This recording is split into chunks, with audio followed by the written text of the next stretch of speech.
Lahendame nüüd järgmised murdvõrratused, kasutades selleks intervallide meetodi abi.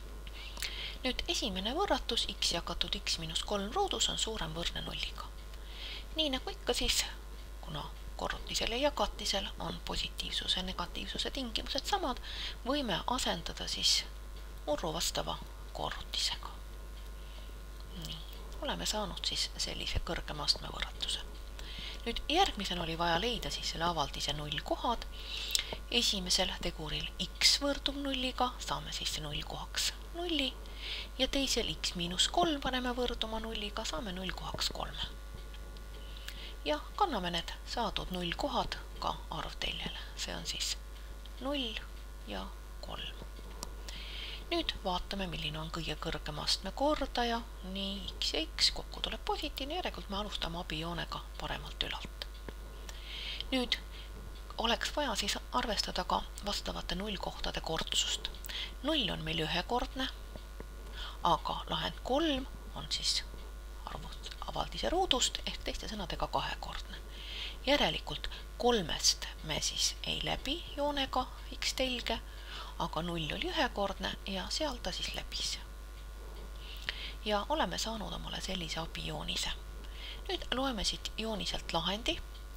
See on siis suurem võrdne nullist, kus meil joon on üleval pool x telge. Ja saame siis selle võrratuse lahendi hulga kirjutada välja järgmiselt. Üks lahendi hulk on siis 0-st kuni 3-ni ja teine siis edasi 3-st kuni lõpmatuseni. Nüüd, miks ma jätsin praegu piirkondade märgid lahtiseks? Siinkohal me peaksime nüüd siis arvestama seda, et kuna tegemist on mitterange võrratusega, mis eeldaks, et nullkohad on kaasa arvatud, siis ärme unusta, et meie ülesanne oli tegemist murdvõrratusega. Aga murru nimetaja 0 olla ei tohi, järelikult 0 kohta 3 vaatamata mitterangele võrratusele me piirkonda kaasa arvata ei või. Ehk murru lugeja võib olla 0, 0 on kaasa arvatud, aga murru nimetaja mitte 3 kaasa arvatud ei ole. Ja täpselt samamoodi siis 3 on välja arvatud ja kuni lõpmatuseni. Nii et 0-st kuni 3-ni ja 3-st kuni lõpmatuseni. Sama lahendi hulga võib ka kirjutada välja siis järgmiselt, et tegemist on siis piirkonnaga 0-st kuni lõpmatuseni, aga peame reaalarvu 3 välja arvama ja võime siis sellist sümboolikat siin kasutada. See on siis esimese võrratuse lahendi hulk. Võtame nüüd järgmise.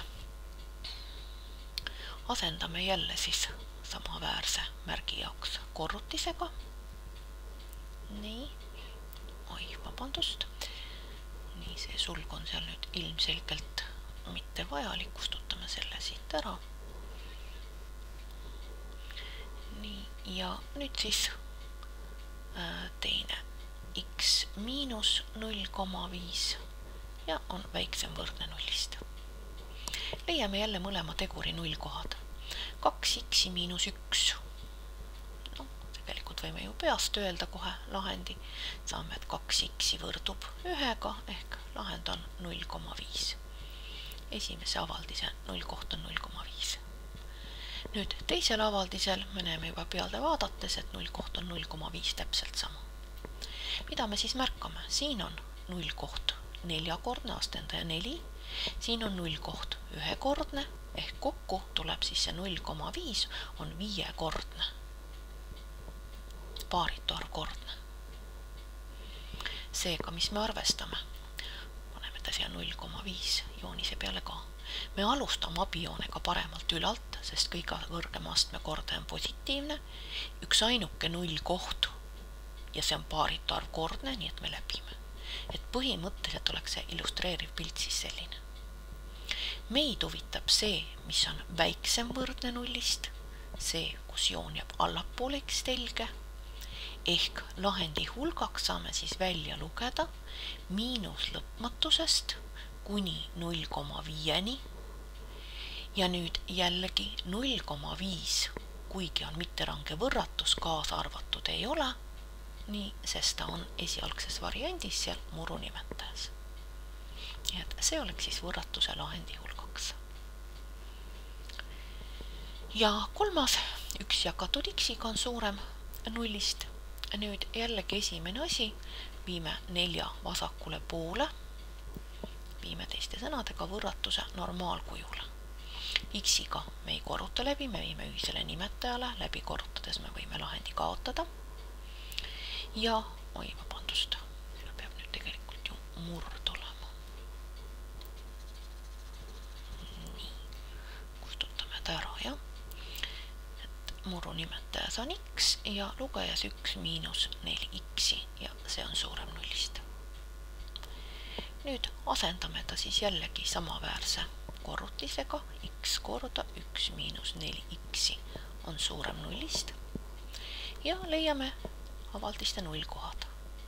Esimese teguri paneme nulliga võrdume, saame nulli ja 1 miinus 4x paneme võrduma nulliga, kes tahand võib lahendada ka kirjalikult selle võrrandi, saame, et see on siis 1/4 ehk 0,25.